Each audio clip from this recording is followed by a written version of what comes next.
Hey guys, it's Tim and this is Wrestling Unlimited as it's Monday, and that means tonight was Monday Night Raw. Tonight was the go-home show for this Saturday's Clash in Paris event, or is it Sunday? I need to double check that. Clash in Paris is the 31st. I don't know why I'm pulling that up. I know what date that is. Sunday. Okay, so it's Sunday right into Monday's Raw. Got it. But with that Clash in Paris is this weekend. Tonight was the go-home show for Raw. I thought it was a good show. Wouldn't call it great or anything. Thought it was good and easy to watch. It was a go-home show. Maybe could have been a little better. I did like the angle at the end. I thought Seth was perfect when he's telling Braun, hey, you don't need to go back in there and cause any more damage.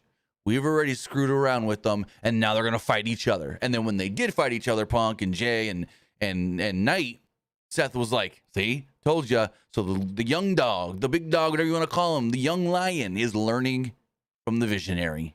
Seth is telling him, hey, you just have to initiate and start stirring the pot.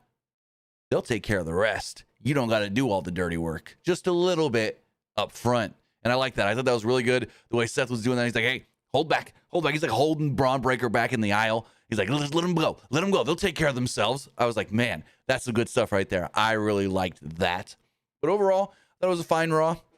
Well, better than fine. I thought it was good. It wasn't great. And didn't get me, it didn't do what a go-home show is supposed to do, though. It didn't get me any more hyped for the pay-per-view than I already was. If I'm sitting right here, like, cool, this should be a pretty good show, I wasn't like, damn, I can't wait for the show. It's more like, yeah, this should be a pretty good show, can't wait to watch, but I wasn't more hyped up. A lot of wrestling shows have been doing that. Not using the go-home show to their full benefit and super hyping you up. Maybe they think they are, but it's not fully working all the time. AEW's go-home show last week was just subpar. WWE's go-home show this week was all right. So we'll see. Maybe SmackDown is better. But with that, I want to say thank you for joining us here. Twitch.tv/PWU Unlimited. And I'm about to sneeze. YouTube.com/Pro Unlimited. Excuse me. And podcast services all around the globe like Stitcher, Spotify, Google Pod, Apple Pod, Anchor, iHeartRadio, and so much more. Remember, if you're watching live on Twitch, you can help us out a couple of different ways. You can either help us out by hitting that donate button down below or by donating Twitch bits in the live chat. Also, remember, you can help us out by subscribing to the channel, one of two different ways. You can either subscribe with a tiered subscription or you can subscribe with Amazon Prime, because remember, if you have Amazon Prime, then you have Prime Gaming. Prime Gaming gives you a lot of cool things like free games, free stuff for games, and you always get one free subscription to any Twitch channel you want to subscribe to throughout the month. And I greatly appreciate it if you did right here, Pro Wrestling Unlimited. Also, remember, help us out over on YouTube. Help us out by hitting the subscribe button. That way you know we post new videos when we go live and when we post to the community tab. Also, remember, you can help us out by hitting the join button and becoming a channel member. As a channel member, you get access to news, access to our graphics packages, our graphics tutorials, watch-alongs, and so forth. Finally, remember that if you are watching on YouTube, you can donate a super chat. Get your comment, question, or concern read live on the air. And finally, head over to the Epic Game Store. Head over to the Epic Game Store and buy something. Whether you're buying a new game, whether you're buying an old game, whether you're claiming a free game or getting bucks for Rocket League, Fortnite, or Fall Guys, use this code right here, PW Unlimited at checkout, and you will be supporting us at no extra cost. Maybe you're trying to get the Fortnite Power Ranger skins. We get the green and the white in the Battle Pass. We get the Megazord coming up less than a month now in the Battle Pass. But do you want Jason? You want Billy? Zach? Trini? I think it's Trini. Trini, the Yellow Ranger. And Kimberly? I'm now like questioning myself. It's Trini, right? Yellow Power Ranger. OG Yellow Power Ranger. I haven't watched OG in forever. Yeah, Trini. I was right. Trini. I don't know why I questioned myself. Loved the Power Rangers growing up. Well, if you want all those skins, you can still get them in the store till the 29th of August, and then they're gone. Maybe not forever, but probably for a while. But with that, guys, use our code PW Unlimited for all Epic Games and Epic Game Store purchases. As far as a Raw does go, we see Rhea Ripley, LA Knight, Nikki Bella all entering the building. And my drink is empty. Perfect timing to drink the last of my drink. Anyways, Roman Reigns opens up the show, the OTC. And he's got the, OTC 1 graphics on the screen and everything. He comes down, takes his time. And then he just listens to the crowd. They're like, Roman Reigns, Roman Reigns, Roman Reigns, Roman Reigns. Then they start chanting something that I just couldn't understand what they were saying at all. I didn't, and I hope this doesn't come off rude, but because the accents of the UK crowd, I couldn't understand what they were saying in the second chant. So chat, if you know what they were saying, what they were chanting the second time after the Roman Reigns, after that, initially, what were they saying after that? Because that, I had no clue. I couldn't tell whatsoever. But Roman's just sitting there sucking it all in, or sinking, sucking it all in, I guess is the right word. Let it all sink in. And he doesn't speak for like 10 minutes. We're 10 minutes into the show before he finally says, Birmingham, acknowledge me. And they lose their shits. And the fans acknowledge him. Throw up the ones. Throw up the ones. Fans were as loud as always over in the UK. And the fans then start chanting, yes, we are. Yes, we are. Yes, we are. Roman was not the same guy to be used, he said. When they said, yes, we are, he responded with, okay, maybe I can be. Which is pretty funny. He said Cody Rhodes predicted it a year and a half ago. Reigns said that Seth Rollins and the Vision, and then he laughs at that name, followed through on everything that Rhodes said was going to happen. They took everything from him. The crowd chanted, fuck you, Rollins. Fuck you, Rollins. Reigns didn't have what he used to have. He didn't have a bloodline. After the crowd chanted, yeet, Roman said that he was proud of Jay and what he's accomplished. People complained about Jay being in the title match instead of him. Jay was the one who scored the pinfall in their match. He deserves it. He deserves to have the title. Division took his bloodline, his wise man, and his titles. They didn't take his bloodline. They just took the wise man. And also, the world title wasn't his. But anyways, I digress. That they ran out of things to take, so they had to take something else. He was about to bring up Bronson Reed when Paul Heyman and Reed would interrupt. And this was good. I thought Bronson Reed was so good here. Heyman said it's been 5 years since Brock Lesnar's wise man joined Reigns. Technically, it was Brock Lesnar's wise man turned into Roman's advocate, who is now Seth's Oracle. Did they change the entire business, the entire industry together? Reigns is all alone now. But Heyman missed him. Heyman loved him 5 years ago and still loves him now. The fans sang Roman's song, and so they're going, Roman Reigns, Roman Reigns. So Heyman, loud on the mic, Bronson Reed, Bronson Reed, Bronson Reed, Bronson Reed. I was laughing so hard. Heyman is just the best. Heyman said the fans were disrespectful. We're disrespecting him, Bronson, for chanting for Roman instead. But they weren't tough enough to live in Manchester or rich enough to even be in London. You got to be here in Birmingham, however they say it. Heyman didn't want to disrespect Roman, though. What Reigns needed was tough love. Heyman wasn't man enough to beat the tough love into him, but Bronson Reed was. Reigns called Heyman a dumbass, because that's his new thing, calling people dumbass. And I can't see without my glasses on, but I got a big smudge that's making it hard to read. I can see my monitors, like I see the chat right here in front of me, but then my teleprompter with my notes, that's only maybe this much farther distance, Can't see that far. Can't read that far. Anyways, Reed was then great here and gave Roman a history lesson. He's like, we're both Samoan. But your tribe from Samoa is civilized, while mine isn't.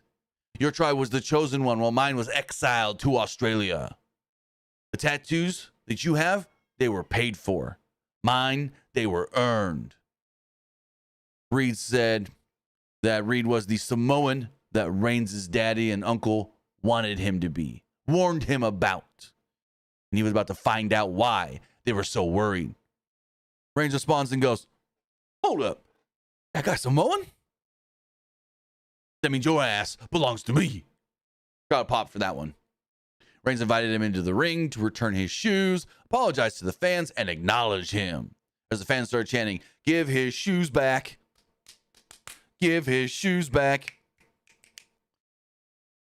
Reed then turned down the offer. So Reigns left the ring.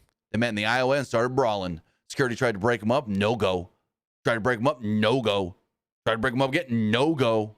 Reed then went. They eventually got down towards the ring. Reed then broke through and squished everyone in the corner. Reed went up top for a tsunami, and officials tried to stop him. But Reigns popped up and gave him a Superman punch instead. Reigns went after Reed again outside the ring, and they were held back by security as we go to a break. We're 27 minutes into this show, and we're just getting over the opening segment. We're back to old school 25-minute Raw opening talking segments, but this one was good. I thought this one was really good. I loved the back and forth. I loved Bronson Reed's little history lesson. You know, your tribe was the chosen one, while mine was exiled from the Isle of Samoa. I love that. I thought that was so good, which that's got a couple different meanings. I mean, I don't know if it's got real meanings as far as like his tribe was really kicked out to Australia or if his family just moved there. But it's also got the meaning of, hey, remember a couple years ago, you were the chosen one, the champion that the company drooled over? Well, I was sent packing and released. That's what it was really talking about. He was really talking about him getting released a couple years back when Vince was still in charge, while Roman was over there running everything on SmackDown with the bloodline could do no wrong, the chosen one. So I'm like, damn, they really making this real. I loved it. I thought it was so good. Just like last week, Finn Balor couldn't find Dominic Mysterio backstage and then ran into him talking to El Grande Americano. Finn's like, whoa, what's up here? Dom's like, don't worry about it. Just talking. I'll join you guys a little later, but yeah, nothing to worry about. And what we did end up getting next was Dragon Lee versus JD McDonough. Fun little match here. That was a good opening contest. T Vision says, I didn't know Bronson was Samoan. How do you not know Bronson Reed's not? What? How do you not know Bronson Reed's Samoan? That's a weird one not to know. Just look at the guy and look at all the tattoos. You think he's not? What do you think he was? What did you think he was? Just Native American from Australia? So Balor was tossed from ringside early on in this match, trying to interject and cause distractions and whatnot. Fans seemed disappointed, because it was a very rare occasion when they get to see wrestlers like that. And so it's like, oh, one that they actually like got kicked out. And they booed it. McDonough took control as we went to a break about 90 seconds in, and Dragon Lee made a comeback moments later when we returned. Dragon Lee hit a snap German suplex and a poison Rana, but McDonough hit a Spanish fly for her too. Lee followed this up with a great-looking Liger bomb for a near fall.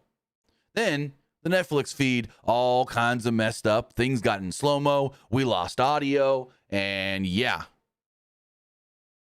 I can tell you what happened because we saw it, but it was all in slow-mo. Basically, Dragon Lee threw JD into the corner, set him up for the double stomp, the Alberto double stomp, and he stomped him. Just stomped him as JD's holding on. Dom tried to interfere, and AJ Styles would show up, attack, and chase him off. Corey Graves called Styles a hater, the hater of the year. And once again, traveling overseas just to attack somebody. Dragon Lee hit the Operation Dragon and pinned JD to pick up the victory because of all the distraction. So, that's about an 8.5, 9-minute match here. Really good. I thought this was a great opener, Dragon Lee, JD McDonough. I think this is not the first time they've wrestled. Maybe first time on the main roster, they said, but I know they've had a match in NXT, I'm pretty sure of. Billy Knight's backstage with Jackie Redmond. She interviews him. He wondered if CM Punk, she wondered if CM Punk maybe put him through a table on purpose last week. He goes, let me stop you right there, Jackie. He said, even if it was an accident, people shrugged his shoulders. Or he shrugged, he said, even if it was an accident, Punk saw what happened, shrugged his shoulders, and just left. Knight agreed with Punk that they should have worked together against Rollins, but Punk created an environment where, well, that can no longer happen. Knight knew Punk was hungry. They were all hungry. Knight would make sure that everybody else went to bed hungry when he leaves Paris with the title. He found it very convenient that he was the only one from the four-way that had a match tonight and has to face Braun Breaker. Knight planned on smacking Braun Breaker back to factory settings. Cool little line there. Oh, we got a Rusev video. Later we get a Sheamus video. They're just talking schmack before their Donnybrook match this weekend. Judgment Day met backstage. Raquel Rodriguez stopped an argument between Dom and Finn. Dom said that Balor has known Styles the longest and suggested to deal with him tonight. Balor got in Dom's face and said he'd go talk to Adam Pearce, see if he can make it happen. After he left, Raquel's like, hey, we don't got to worry about what they're doing. Keep warming up. Get ready for your match tonight. You got Rhea. So we didn't learn that Styles versus Balor was made official. I think WrestleVotes, TC from WrestleVotes, like an hour before Raw went on the air, teased this and reported it. So we had Penta versus Kofi Kingston. New Day, of course, all wearing all black. They still got Grayson Waller with them. That's kind of a dumb thing, but hey, whatever. They got nothing for Grayson. Penta set up for a flip dive early on in the match, but Kingston sprinted away up the aisle as they went to a break. Kingston took control during the break and gave Penta a back body drop onto the announce table. It took Penta a full 9 seconds to just make it back into the ring, and I'm like, oh, one of these spots with Penta. What? With Penta, of all people. Penta made his comeback in the ring. Michael Cole said that it would be embarrassing if the New Day lost to him for a second straight week. Graves wondered what he meant. Cole said it was because New Day talk so much trash. And if Penta can beat them all, that don't look good. They traded moves, which led to Penta going for a Canadian Destroyer, but Kingston countered it with a back body drop. Also, there's a thing with Woods and Grayson Waller. They were trying to get people to sign their petition to get the Canadian or Mexican Destroyer, whatever you want to call it, banned. They say it is a awful move. Kingston followed with a Famouser for a 2. Penta then kind of botched a potential Rana off the ropes, so he hit a superplex to bring Kingston down instead. At one point, Penta kicked Waller in the face, who was trying to kind of get in the way. And his papers went flying before hitting Kingston and Woods with a flip dive. Penta went to the ropes for a Destroyer attempt, but was distracted by Waller. Kingston then tripped Penta off the ropes, hit the Trouble in Paradise, and picked up the victory. Wasn't expecting Kofi to win here. The crowd kind of didn't like it. They groaned a little bit. They're like, oh. And yeah, 10-minute match that Kofi won. That's an interesting move there. Kofi beat Penta. I would think Penta would just beat them all, and it makes Penta look strong, and then maybe he can, do something going forward. Penta had no Cero Miedo, but he had nothing for Kofi either. So Io Sky, this was interesting. Io Sky approaches Rhea in the back, and she's like, hey, thanks for having my back last week. And I respect you, but I think we got to keep our distance. We're friends, but Asuka and Kairi are family, and I don't want anything to get between that. So I think for the time being, keep a business, and we keep our distance. And Rhea goes to walk off, and Io grabs her, pulls her in, they hug.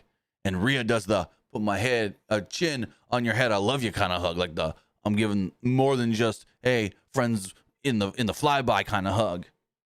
And as they're talking and go to hug, you see the Kabuki Warriors, Kairi Sane and Asuka, in the far distance back walk into the shot, but see them, and Asuka's in the back going, and like you can't hear her or anything, but she's like miming to Kairi, look, Io over there. And then when they hug, she's like, oh, she's all pissed off in the back and stuff. And I'm like, oh, Asuka's about to blow her gasket.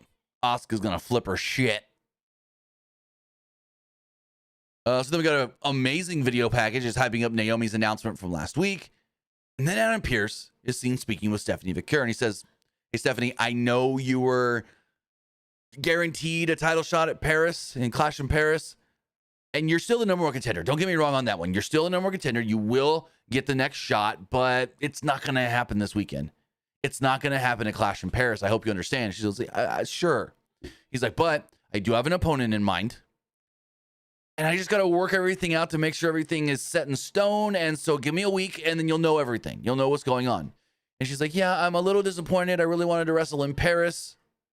But, I'm just going to have a little more time to get ready and I'll do what you say, basically is what she said. So, yeah, it's really unfortunate. I don't know who the opponent's going to be. Like, if it's not Io, why do they got to wait? Like, are we now waiting all the way to WrestlePalooza to crown the women's world champion? Like, it should have just been at Clash in Paris, Io and Stephanie. We've seen the match before and it was great. So why can't they just do it again? If Io was supposed to get a title shot last week and didn't get the title shot, or was it 2 weeks ago now, actually? Was it 2 weeks ago now? Fuck. It's been that long. Anyways, if Io was supposed to get the first title shot and then Stephanie is supposed to get the other title shot, why don't you just put them together and go, vacated title, you both fight for it? If it's going to be that simple, then I don't know why they're dragging it out. I don't know why they're dragging it out. To be honest, if it's Io and Stephanie, I'd rather that at the pay-per-view than Becky and Nikki. You do Becky and Nikki on a Raw or in Indianapolis at Palooza. But speaking of Becky and Nikki, they were up next. Lynch came down to the ring. Lynch played babyface early on with the crowd and then turned on him. I don't think as well as she did it in Dublin, but it was still good. She called Birmingham a dump just like Nikki Bella. They advertised this as Bella calling out Lynch, but Lynch didn't plan on getting called out like a dog. Nikki then would enter. She said if Lynch wasn't a dog, then she should stop acting like a bitch. Nikki suggested that Lynch give her a title shot. Lynch said that she wasn't about to just give out title shots, especially to broke neck Barbie. Nikki said that she kicked her ass last week, and thanks to her blazing a trail, Lynch had a page to write history on. And I'm just not a big Nikki Bella promo fan. I just don't think she's that great. And like I say that, knowing that all of her speaking lines were cut from Happy Gilmore 2. So what does that say? Just saying. Lynch credited Nikki and her better half twin for blazing the trail and bringing in a new audience. But frankly, she didn't care. Lynch never wanted to respect Nikki. She wanted to replace her. And she's done a pretty dang good job at doing so. Nikki said that Lynch was afraid to face her. Lynch was once Charlotte Flair's little sidekick. Lynch said that she was no one's shadow. She was the greatest of all time. Even Sports Illustrated thought so. And it's true. Sports Illustrated recently put out the greatest female pro wrestlers of all time with Nikki as number one. Becky as number one. Nikki said she didn't care what Sports Illustrated thought. And I'm like, oh, okay, sure. She cared what the people thought. And the people who made Lynch. Lynch came off as desperate. Everyone could see it. And I'm like, to be honest, real wrestling fans like Becky more than you. Don't ask real wrestling fans. Ask Total Diva fans. I'm going to be honest. If you were to poll real wrestling fans, not fans that just love the Bellas and Total Divas and all that shit, but if you ask real, just straight up wrestling fans, they're going to say Becky is better than Nikki in all aspects, to be completely honest. But Nikki did get the crowd chanting, Becky's desperate. Becky's desperate, before Becky cut him off. Lynch knew that the fans were trying to take over. She called it classic British behavior and wondered if 800 years of oppression, wondered if 800 years oppressing the Irish wasn't enough for them. Nikki wondered if the man has lost her balls, and Becky goes, no, I have balls. Nikki said Lynch was cheap and another C word, a coward. And Becky goes, oh, well, I thought you were going to use a different C word. That was a lot worse. Lynch then agreed to have the match in Paris, as Nikki said that the Bella name is bigger than Becky will ever be. And I'm like, in mainstream, maybe a little, but Becky's working at it. You guys have had all this build time. Since what? When did the Bellas start? 2006? If not before that. They've been around way longer than Becky. But who's the one with the big scenes and the big breakout moments in Happy Gilmore 2? And who's the ones that got her scenes cut? Just saying. Who's gonna be in the new Star Trek show? Not Nikki. Anyways, Lynch agreed to the match because she wouldn't wrestle. But not tonight. She wouldn't wrestle in Birmingham. She'll do it at Paris. The only good thing that ever came from Birmingham died months ago. At least Ozzy had sense to move to LA first. I was like, damn, that was a good one. Nikki knew why Lynch was so mad. no matter how hard she tries, her name will never be as big as Bella. Well, yeah, because she's trying to do it on her own. You had to. You had to. Just saying. Nikki said that she would win the title. Clash in Paris. Lynch tried to take a cheap shot, but Nikki decked her. Lynch then bailed before Nikki could do any more damage. So, yeah, this was okay at best. I'm not the biggest Nikki Bella Cutter promo fan. I'm just going to say it. I'm not. She just always comes off a little too try hard. Like she's trying too hard to be, at least as a baby face, trying too hard to get the fans behind her. Because she's like, Becky's desperate. Right, Birmingham? Huh? I'm like, yeah, no. Jackie Redmond interviewed CM Punk in the back. He said that he didn't put Knight through the table, but he also didn't care if Knight fell through the table because Knight's a little clumsy idiot. Punk wasn't hungry. He was obsessed with holding the gold. It was ripped from his hands by Seth Rollins. Punk warned all three of his opponents that he would cripple them if he had to walk out of Paris the champion. He finished his promo by saying his name in the same way that LA Knight did, CM Punk. Yeah. Then got a Sheamus video, basically just hyping up his match with Rusev. Then we had Roxanne Rodriguez. Woo, that's not a real thing. Roxanne Perez and Rhea Ripley.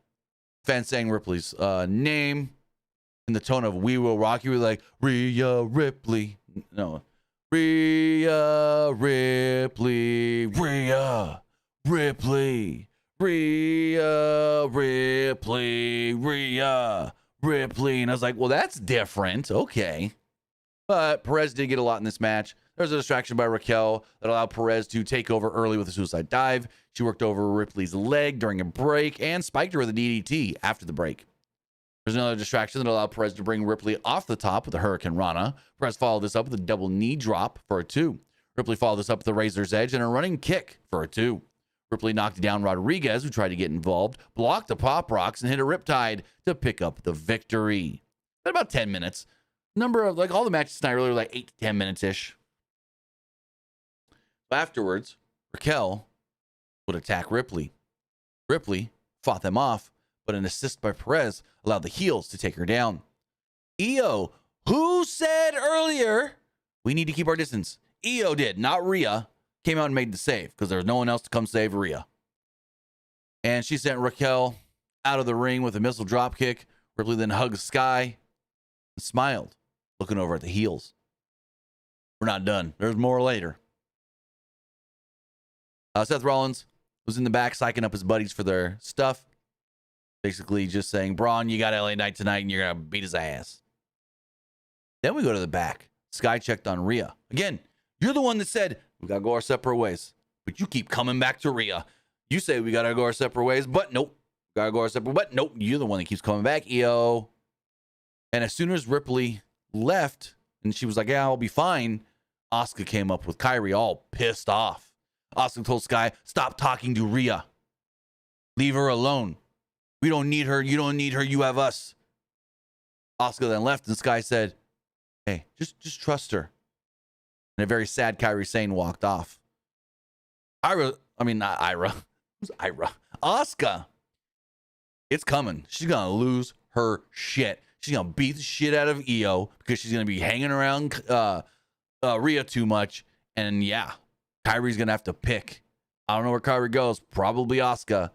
But it's going to get good. When we get a heel Asuka versus a babyface Io, that's going to be so good. That match is going to rule. Then we got AJ Styles versus Finn Balor. This is their 5th singles match ever. The crowd gave a polite applause as the match began. Like the referee, ring the bell. And the crowd's like, yeah. I'm like, okay. They wrestled back and forth early on for the first few minutes until Balor drop kicked Styles off the apron. Styles maintained control, though, through a break. Styles blocked the crossbody and hit a backbreaker, followed by a fisherman's carry neck breaker for a 2. Balor responded with a sling blade and a drop kick in the corner. Styles avoided a coup de grace and a series of counters that led to a Styles clash and a decisive victory. AJ Styles, in about an 8-minute match, defeats Finn Balor. It was a fine, easy Raw match. Basically, the two go, Oh, we know each other so well. We're just night off. So easy. Night off. Jey Uso's in the back with Roman. This was interesting. He was all wound up as he met Roman backstage. Roman warned him, never trust Punk. Roman also wondered why Jey was so uptight. He told him, stop helping other people. He's helped enough people. Now it's time to help yourself. He's helped Reigns. He's helped the family, the locker room, the company. It was time for Jey to do it for him. It wasn't about being one of the boys or making friends. It was about cashing in on the moments and locking in on a legacy. Reigns said that this was in his perspective. It was up to Jey to be Jey. And they shook hands, and this was good. This was good. Interesting that Roman's telling him, don't trust anybody. We got another Bayley video. Another Bayley video where she couldn't get out of her own head. She's hearing her own voices. And we, the audience, can hear them too. It started with a younger, upbeat version of Bayley, like early NXT Bayley, before the heel version interrupted her. The two voices were kind of arguing until the real Bayley said, stop! Basically, the younger Bayley was like, man, it's so great to be here. NXT Women's Champion. I won it for the first time. And da-da-da-da. And then you have the other Bayley. When she first turned heel, it's like, no, none of that matters. None of that. They're going to turn on you. They're going to hate you and blah, blah, blah. And I'm like, oh, this is interesting. This is interesting. The angel and the devil on your shoulder. Where do you go? Which do you go? And then randomly, Lyra's in the back going, have you heard from Bayley Pierce? And she's like, actually, I really haven't. She's like, I don't know what's going on, but I'm kind of worried about her and her medical state. He's like, yeah, me too. And she's like, okay, well, if you hear anything about Bayley and what's really going on, can you please keep me updated? And I'm like, why do you care now? You blew this bitch off a couple weeks ago and said that you cost me the title and I want nothing to do with you. Now, all of a sudden, you're worried? Pfft, some friend you are. All the male members of the Judgment Day confronted Adam Pearce. Goes, what the hell was that all about? AJ going to be able to beat Finn? He's like, yeah, he beat you. And Dom's like, no. We need to end this with Styles. And Adam goes, yeah, we do. You guys and him need to end it. And Dom's like, well, how about, and Pierce cuts him off and goes, no, I got an idea. Next week we're in Paris. Monday Night Raw. How about AJ has a match against you, Dom? And Dom's like, what? Me? And like, he moves Dom's hand off the ice towel and goes, and how about that is on the line as well? Dom wasn't really happy here. And then he goes, oh, thanks for nothing, Charles Xavier. I was like, oh, X-Men reference there. I liked it. I liked it a lot. Balor was selling in the background because, he just had a match. But then he looked up and smiled when Pierce said that the title would be on the line. So, dissension that Dom may not even know is there. The official card for Clash in Paris is here. Roman Reigns versus Bronson Reed. Sheamus versus Rusev in a good old-fashioned Donnybrook match. John Cena versus Logan Paul. Women's Intercontinental Championship on the line. Becky Lynch versus Nikki Bella. And the World Heavyweight Championship on the line with Seth Rollins defending against CM Punk, Jey Uso, and LA Knight. So, Braun Breaker was walking through the back. He's got, his people with him. Roman all of a sudden attacks. Throws him into an equipment box. Then goes after Bronson Reed. Reed tries to get involved with Roman. Bah, Superman punches him, knocks him down, knocks him out. Reigns was then taken away by security. Adam Pearce then walks up and looks at Braun and goes, hey, you got a match right now, right? You might want to get out there. I'm like, damn. Jeez. It looked like Pearce was a little happy about that one. By him getting a little dinged up. But before anything could happen, before he can actually walk out there for his match, there's LA Knight just running in, beating him up. They're fighting, they're brawling. We go from there. But before we talk about what happens once they get to the ringside area, we got to hear from our sponsor, AECOOLY. Does the summer heat got you sweating through your shirt before noon? Maybe it's time to chill with an AECOOLY handheld fan. This pocket-sized powerhouse is your secret weapon against scorching temps. Whether catching rays listening to music or just looking to get a great tan, it brings the breeze right when you need it. With 3 speed settings, a rechargeable battery that lasts up to 10 hours, and a whisper quiet motor, the AECOOLY fan delivers cool comfort without the buzz or bulk. Toss it in your bag, clip it to your desk, or have it right by your side at all times. It's compact, stylish, and oh so convenient. So why melt when you can breeze through summer? Use our link in the description below, scan the QR code on the screen, or head over to pwunlimited.co/AECOOLY. That's AECOOLY now for coolin' in the palm of your hand. And we're back with our main event, LA Knight versus Braun Breaker. Knight continued beating him up into the ringside area, down the aisle, around the ring, and so forth. They enter the ring, and the match starts. Despite King attacking Braun for a good 5 minutes before this, Braun just makes a comeback, takes control. After a commercial break, Braun gave Knight a Frankensteiner. Knight slipped out of a press slam and hit a DDT. Knight made his comeback and hit a neck breaker. Braun cut him off and went for a running spear. Or tackle. It wasn't a full-on spear, I guess you would say, but Knight booted him. Braun was standing on top. Knight leaped up to the top and brought him down with a superplex. Knight followed this up with a flying elbow drop. Then we hear, "Burn it down!" Seth comes out. Seth makes his way down to the ring. Knight chased him around the ringside area like an idiot and ran right into a Braun Breaker spear. The crowd then chanted for Punk, who didn't show up just quite yet.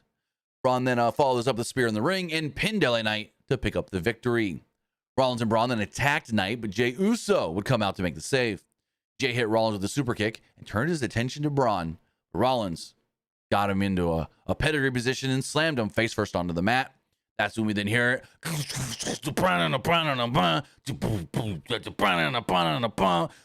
in my eyes. What do you say? Out comes CM Punk to the ring. They cut the song. The fans are still singing it. Cult of personality. Punk goes after Seth Rollins, but Braun pulled Rollins out of the ring to safety. The crowd starts chanting something. I'm not exactly sure whether, like Seth's up, and then it was getting muted. Seth's and then it was getting muted again. I'm not exactly sure. Some sort of obscenity. But Punk helped Jey to his feet, and Knight confronted Punk. Jey tried to settle things down, and Knight brushed him off. Punk and Knight then started trading shoves and whatnot back and forth, and that's when Braun Breaker was about to run in, and Seth stops him and goes, no. You don't need to do anything. Watch. They start pushing each other a little bit harder, and then Seth's like, see, told you, they'll take care of themselves. Punk, though, grabbed Knight for a GTS, and Knight spilled out and stumbled towards Jey, who laid him out with a super kick. I don't know what the hell who was Jey trying to hit? It looked like he was trying to hit Punk with a super kick because Roman said don't trust Punk, but then Punk ducked it. Boom, LA Knight. Jey then stood next to Punk, and then laid Punk out with the super kick afterwards anyways, and Rollins was amused by all of this. Rollins looked very confident. As Jey's music hits, he gets on the middle rope, and day one is my day one. Starts yeeting with the crowd as we go off the air. So, yeah. LA Knight looked very weak in all of this. So, I'll just say it. LA Knight looked the weakest of all of them. And we're going into the pay-per-view. Pretty sure Seth is going to retain. Seth's got the help. Seth's got the backup. At least with Braun Breaker. He done got Bronson Reed maybe because Roman's going to take care of him earlier in the show. But I think Braun Breaker does get involved. But with that, guys, that was a good episode of Monday Night Raw. Again, like I said, Cincinnati says they were chanting Seth's a pussy. And they bleeped it. Okay, gotcha. But with all of that, you know what I thought of Raw. Now it's time to hear what you guys thought of tonight's Monday Night Raw as we do go check these polls. So let's refresh all of these. 1, 2, 3. As far as the threads poll does go, 50% liked the show, 50% thought it was just all right.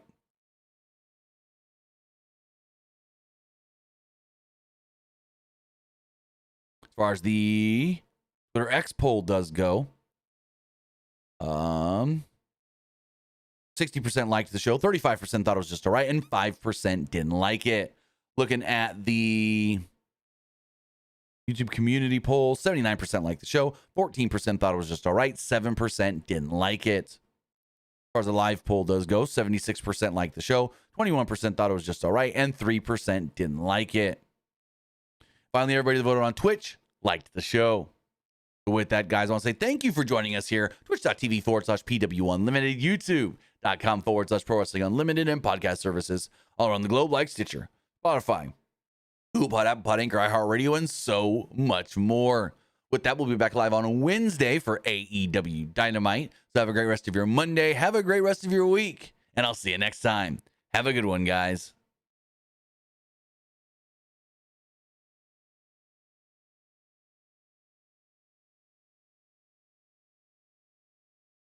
All right, if you're still watching live on Twitch, we're going to hit up a raid.